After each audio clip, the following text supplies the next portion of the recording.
Hello students, apex classes के digital platform पर आप सभी का हार्दिक स्वागत, अभिनंदन।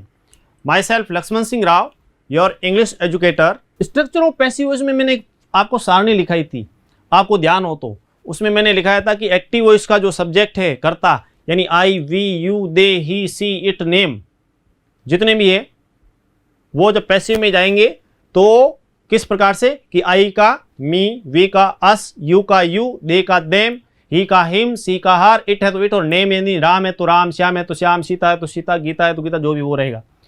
अब हम लेते हैं प्रेजेंट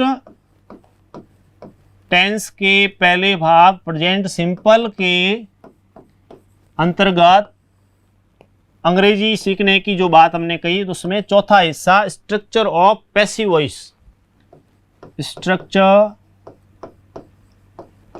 ऑफ पैसिव वॉइस। अब ध्यान दो, यहां आपको सीधा साथ में बहुत बढ़िया तरीके से, नहीं तो क्या एक्टिव वॉइस अलग पढ़ते हैं, पैसिव समझ में नहीं आता। यहां आपको देखना अभी समझ में आएगा कि हाँ वास्तव में ये बढ़िया तरीके से समझ में आ रहा है कि नहीं? समझ में तो आ रहा है ना। यहां देखिए, पैसिव वॉइस का जब स्ट्रक्चर बनाएंगे तो उसमें सबसे पहले object plus helping verb. Helping verb क्या होगी? Is, are, am plus first form, sorry passive voice में हमेशा third form of the main verb, third form of the main verb, मुख्य क्रिया की थर्ड फॉर्म ही आएगी, प्लस बाय प्लस सब्जेक्ट यानी कर्ता प्लस अदर वर्ड्स। अब ध्यान दो,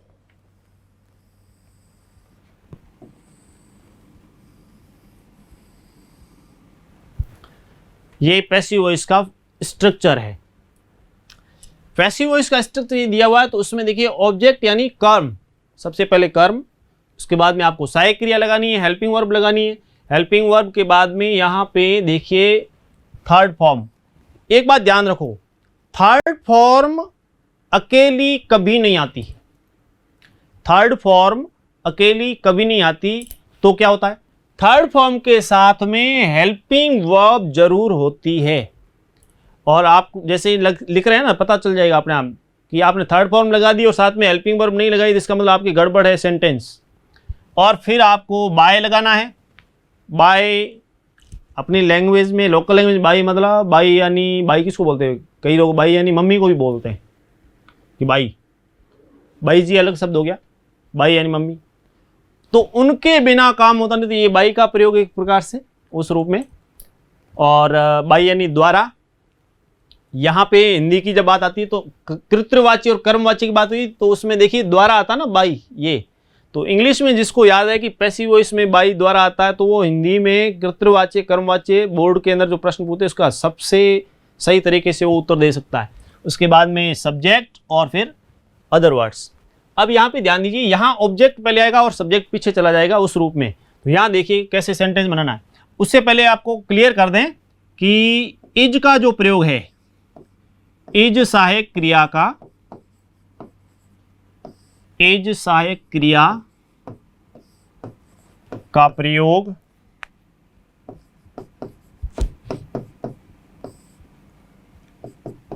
एक वचन के साथ होगा। एक वचन के साथ होगा। एक दूसरा जो आर है, आर सहायक क्रिया का प्रयोग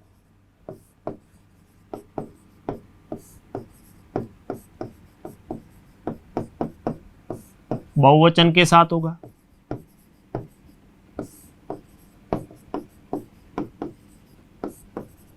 आर का प्रयोग बहुवचन के साथ, लेकिन यहां एम और दे रखा है, तो ऐसी स्थिति में क्या होगा कि जो एम है, एम का प्रयोग केवल आई के साथ, केवल आई के साथ केवल आई के साथ होगा।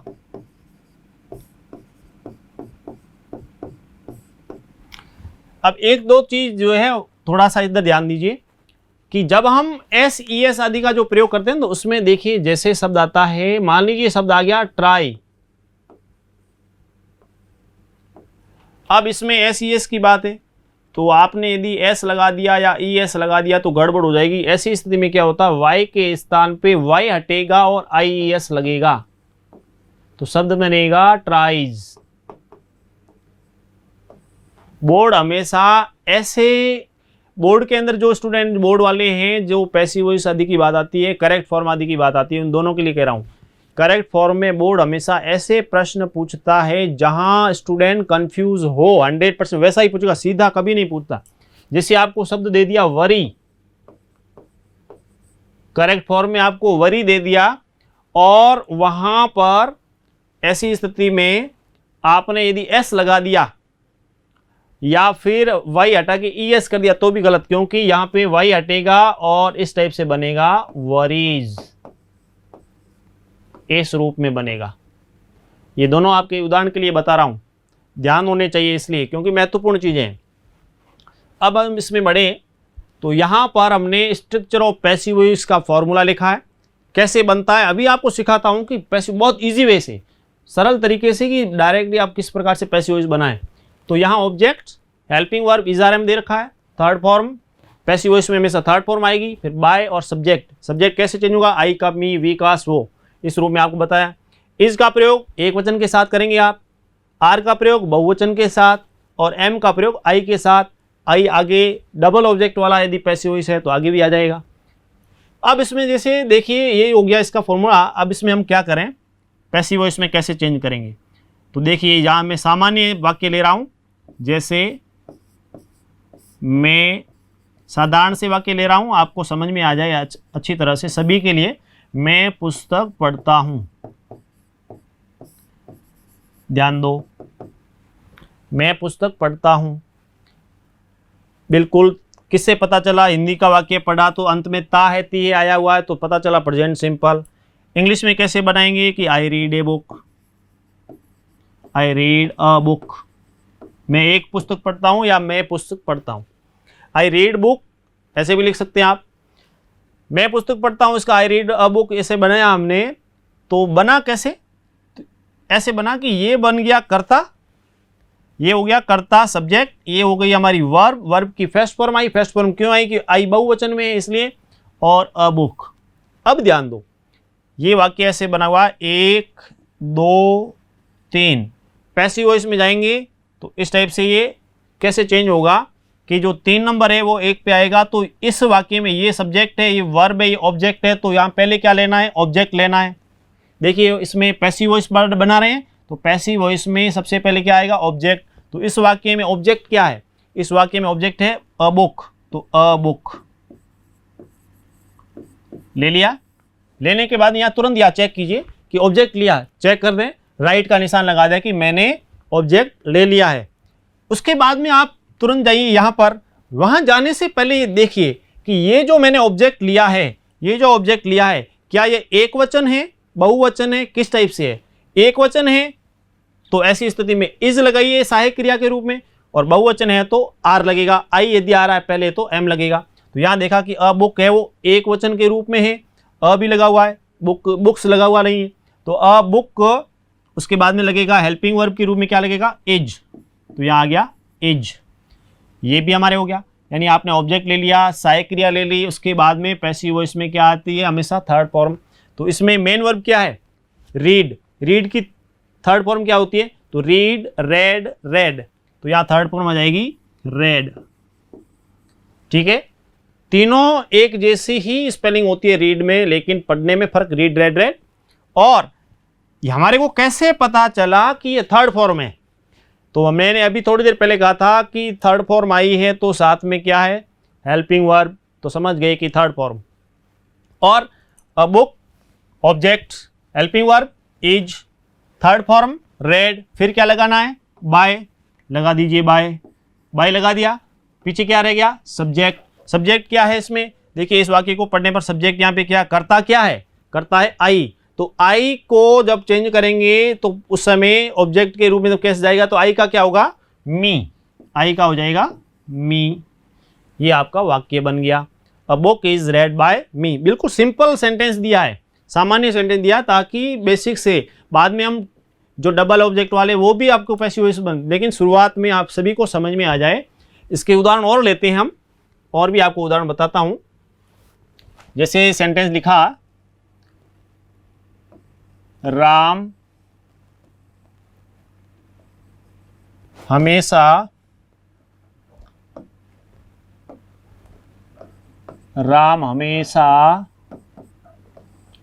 कक्षा में गृह कार्य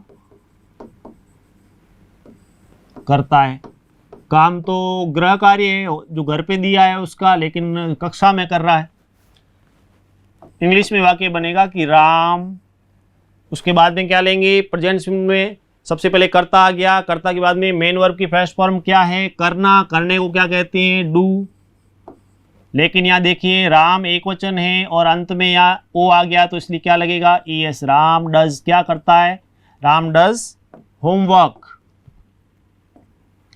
Ram does homework in the class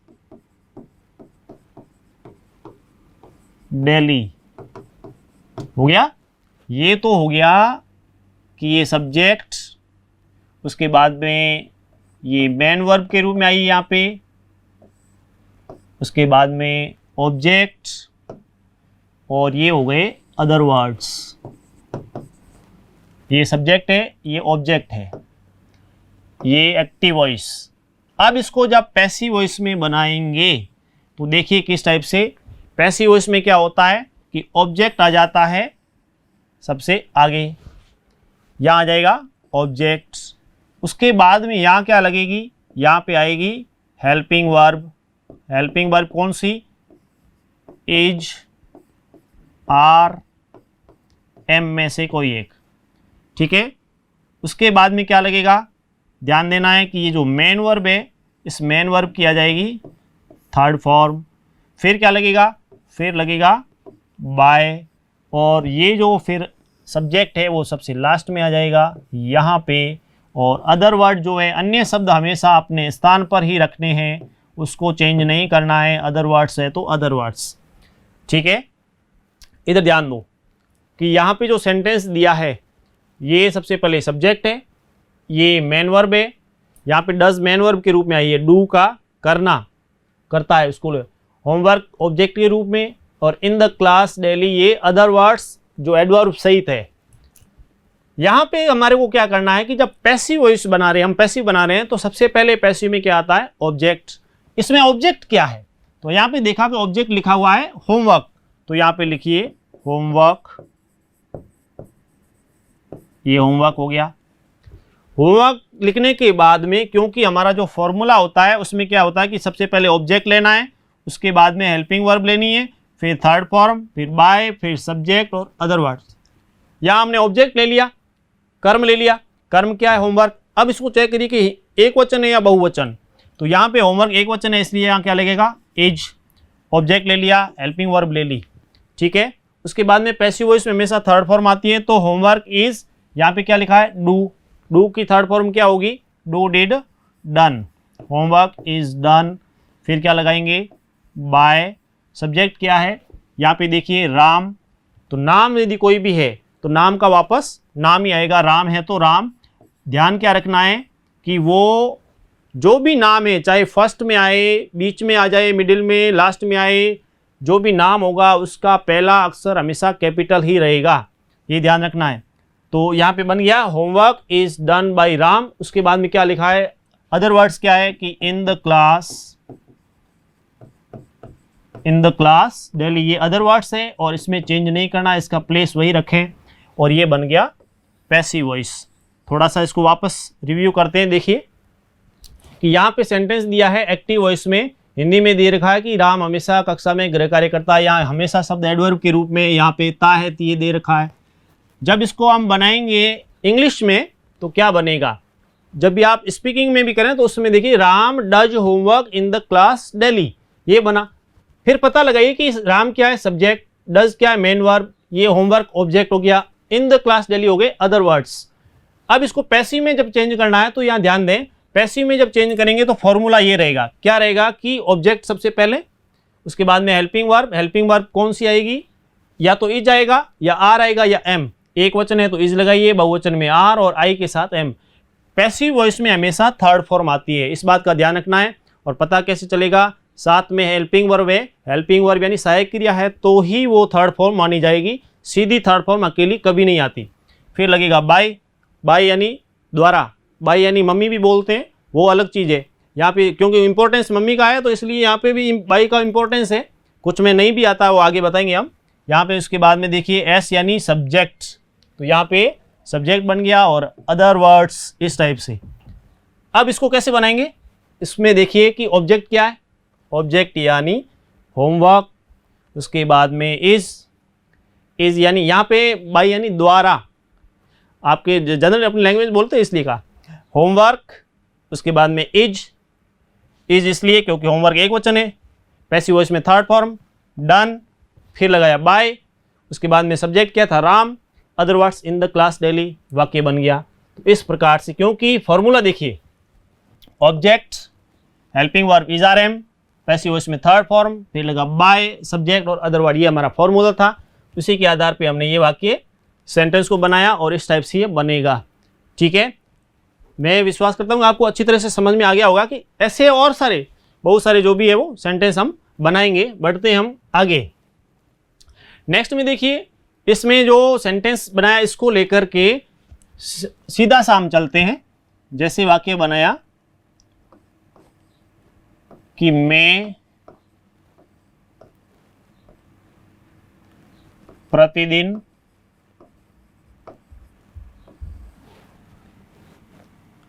कक्षा में या विद्यालय में, मैं प्रतिदिन विद्यालय में अंग्रेजी पढ़ता हूँ,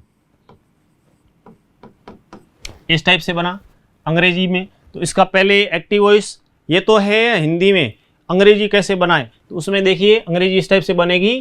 प्रेजेंट सिंपल का सेंटेंस है तो आई, यहाँ पे देखिए शब्द पढ़ता हूँ को हम मान लीजिए बनाते हैं कि पढ़ाता हूँ। ठीक है, पढ़ता हूँ को आपने ले लिया था, इसको पढ़ाता है ऐसे बना देते। तो पढ़ाने के लिए, पढ़ने के लिए रीड, तो पढ़ाने के लिए टीच, आई टीच, क्या पढ़ाते हैं English, I teach English.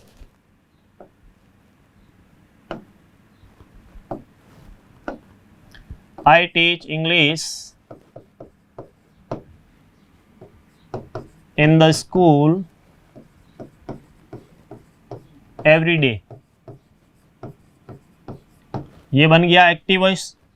Passive voice, क्योंकि एक्टिव वॉइस में कैसे पता चला, ये सब्जेक्ट, ये मेन वर्ब, कौन सी फॉर्म है फर्स्ट फॉर्म, क्योंकि आई है इसलिए फर्स्ट फॉर्म, आई बहुवचन है इसलिए ये क्या हो गया, ये हो गया object. In the school every day, ये हो गए हमारे अदर वर्ड्स। पैसिव बनाएंगे, पैसिव बनाएंगे क्या करना, ऑब्जेक्ट को आगे लाइए, सब्जेक्ट को पीछे ले जाइए, यहाँ पे हेल्पिंग वर्ब आएगी, यहाँ पे आ जाएगी मेन वर्ब की थर्ड फॉर्म, और उसके बाद में यहाँ पे ध्यान दीजिए उससे पहले आएगा यहाँ पे बाय, और ये जो अदर वर्ड्स है, ये अदर वर्ड्स यहाँ पे अदर वर्ड्स के रूप में रहेंगे। तो यहाँ देखो पैसिव वॉइस का फॉर्मूला क्या होता है, सबसे पहले ऑब्जेक्ट, तो यहाँ पे क्या आएगा ऑब्जेक्ट आएगा, उसके बाद में यहाँ पे हेल्पिंग वर्ब, उसके बाद में मेन वर्ब की कौन सी फॉर्म, थर्ड फॉर्म, फिर लगेगा बाय, यहाँ आ जाएगा सब्जेक्ट, और उसके बाद में अदर वर्ड्स। ठीक है, सेंटेंस क्या बनेगा, तो इसमें ऑब्जेक्ट क्या है, ऑब्जेक्ट है इंग्लिश, तो यहाँ इंग्लिश ऑब्जेक्ट के रूप में ले लिया, इंग्लिश ले लिया। लेने के बाद में तुरंत चेक करो। अब यहाँ ध्यान रखना है, ध्यान क्या रखना है कि एस एच जो आया ये तो इसका हिस्सा है, इसको ऐसा नहीं कि हाँ इंग्लिश आया इसमें ई एस लगा दें इस टाइप से, नहीं, ये तो अपने आप में एक वर्ड है, इसलिए इंग्लिश एक वचन है, एक वचन के साथ में यहाँ पे हेल्पिंग वर्ब क्या लगेगी, देखिए ऑब्जेक्ट ले लिया, उसके बाद में हेल्पिंग वर्ब इंग्लिश के साथ में यहाँ एक वचन है तो क्या लगेगी, इज। थर्ड फॉर्म यहाँ पे तो मेन वर्ब क्या है, मेन वर्ब लिखा है टीच, टीच की थर्ड फॉर्म क्या होती है, टीच की हो जाएगी टॉट, TAUGHT, TO नहीं करना है और ना ही H लगाना है, वो अलग चीज बन जाएगी। इंग्लिश इज टॉट, फिर लगेगा बाय है तो ये बाय किसके द्वारा, आई का क्या हो जाएगा, मी, इंग्लिश इज टॉट बाय मी, कहाँ, फिर उसमें देखिए अदर वर्ड क्या है, in the class every day, ये इसमें पैसिव वॉइस बन गया। ठीक है, बढ़ते हैं आगे। इसमें देखिए नेक्स्ट में हमारे को क्या करना है, फॉर्म्स में जो first form, second form, third form और उसका अर्थ, इसको लेकर के आपको और भी इसका जो मीनिंग, इसको लेकर के और भी शब्द दे रहा हूं कि हमारे को वर्ड्स किस टाइप से, देखिए हम जब बनाते हैं कि सिट, सेट, सेट, जो बैठने की बात होती है, फॉर्म्स आपको दे रहा हूं हमेशा के लिए, आप उसको हमेशा पढ़ें किस टाइप से, आपको ट्राई, ट्राइड, ट्राइड, ट्राई का अर्थ कोशिश करना होता है, कोशिश करना। थिंक, थॉट, थॉट, सोचना, जैसे लिख, लिक्ड, लिक्ड, चाटना, उसी प्रकार से लाइक, लाइक,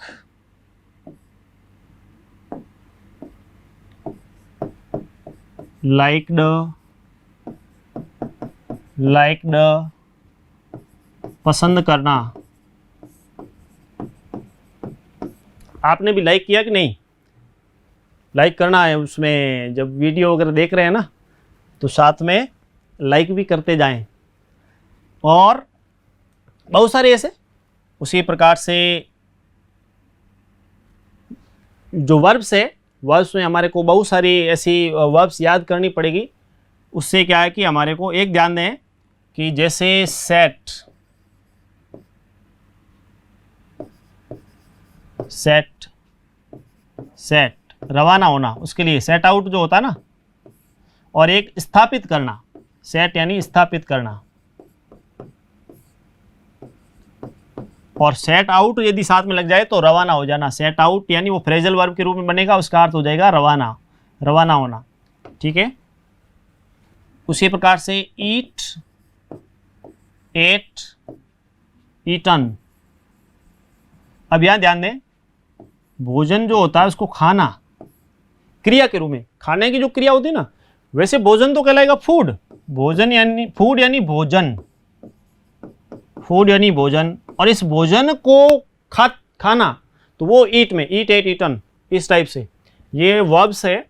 इन वर्ब्स को याद रखना जरूरी है, जितना आप इन वर्ब्स को याद रखेंगे उतनी ही इंग्लिश हमारी अच्छी होगी। ठीक है, बढ़े आगे। यहाँ पे देखिए कुछ सेंटेंस आपको, एक तो जैसे आप किसी से भी बात कर रहे हैं इंग्लिश में और उस समय आई बेग योर पार्डन, यानी माफ कीजिए, क्षमा कीजिए जिसको कहते हैं।